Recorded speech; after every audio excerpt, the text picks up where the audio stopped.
Shit, man. The other dude, Matthew Ruth, he ambushed a whole bunch of cops out there in Pennsylvania. Y'all forgot about that one.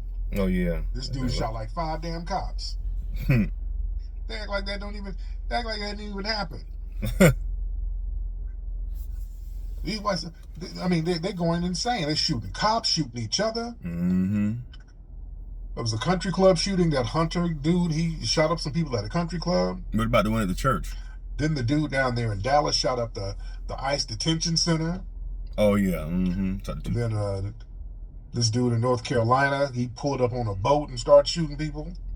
White people losing it. And then this dude White went up folks here losing it. Went to a church. Shot these people at the Mormon church a couple of days ago. Mm-hmm.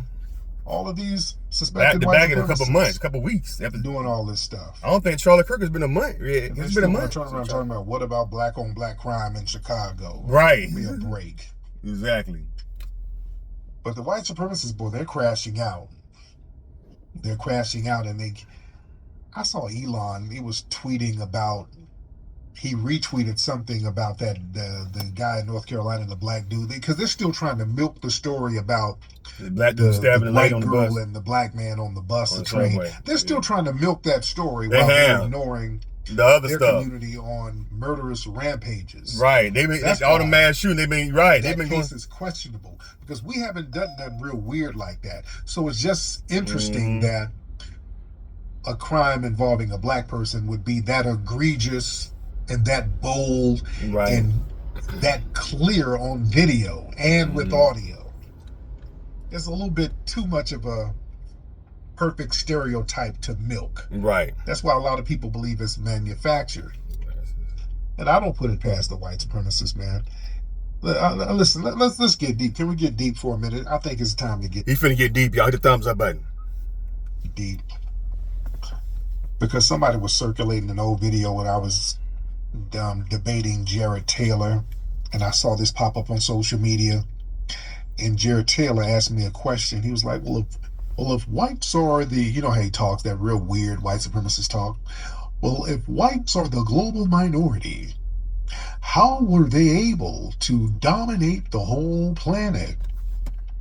And I told him, well, black people and Aboriginal people, they operated on an honor system. They didn't think like you. And some of the tethers got that, and they were like, you niggas are not honorable. And I'm okay. Listen, let me explain how white supremacy was able to dominate. Break it down, baby. The global minority. They are the global minority. White people are what 7-8% of the global population. Yet they control the planet. They control the planet. Yes, they control the entire planet. That's a reality. Don't let them say, well, it's really the Jews, dude. The white supremacists, they dominate and control the planet. How they able to do it? That's a reality. Right. How did it become a reality? How did a global minority end up dominating the world, ladies and gentlemen? Break it down. Like I said, Aboriginal people operated on an honor system to a certain degree. Your word was your bond. The white supremacists, the advantages they had, it wasn't guns. People say, well, they had guns. It ain't that. That's not it. No, they had advanced weapons. They had steel. Because I saw there was a book called Guns, Germs, and Steel that talked about how the white supremacists how they dominated the world because they used germ warfare, they used steel, they had access to guns. That ain't it, family. I'm telling y'all, that ain't it. That's not why they did it. That's not how they did it.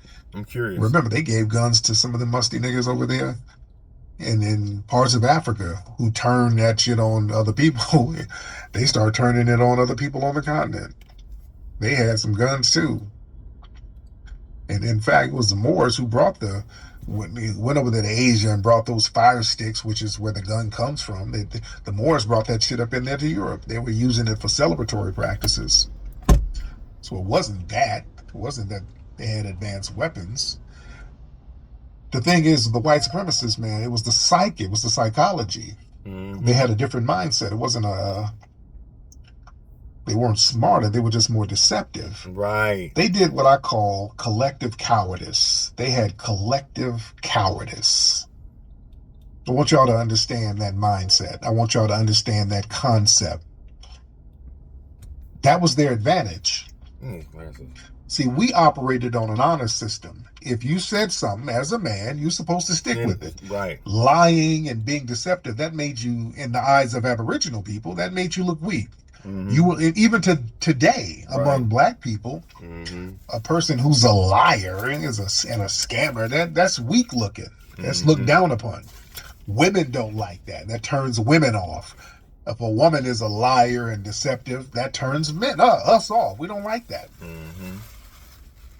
That's not our culture. That we do have liars and scammers, but we don't embrace those people. Those people are looked at as outliers. We don't want to deal with people like that. See, the white supremacists did the opposite. They embraced the culture of lying, scamming, and being cowards. So a bunch of them got together and embraced cowardice. Break it down. You understand? I want y'all to understand how break deep down. this is. Some deep shit. Break it down. See, white supremacist domination. Break that shit down. Built on bravery. It wasn't built on strength. It wasn't built on spiritual fortitude. It was built on sneak attacks. It was built on backstabbing diplomacy. These unwritten systems of dishonor. They embraced all the things that we loathed. Right. Everything that we look down upon, they said that's a virtue. We're going to be the master of lying. We're going to be the master of sneaking and going back on your word. So we haven't really fathomed that.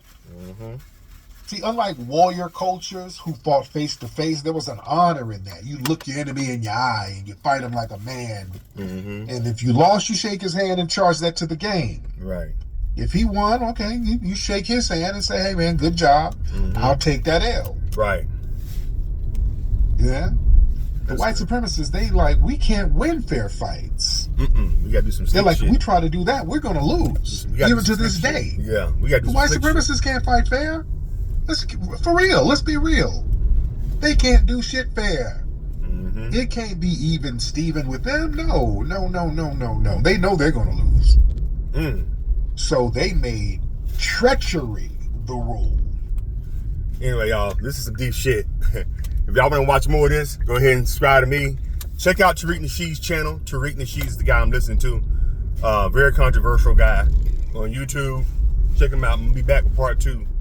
Give my reaction. But I don't know, man. This is kind of what y'all think. It's kind of saying the truth of this shit. This is some truth, I think. What y'all think, man? Leave it in the comments. Hit the thumbs up button.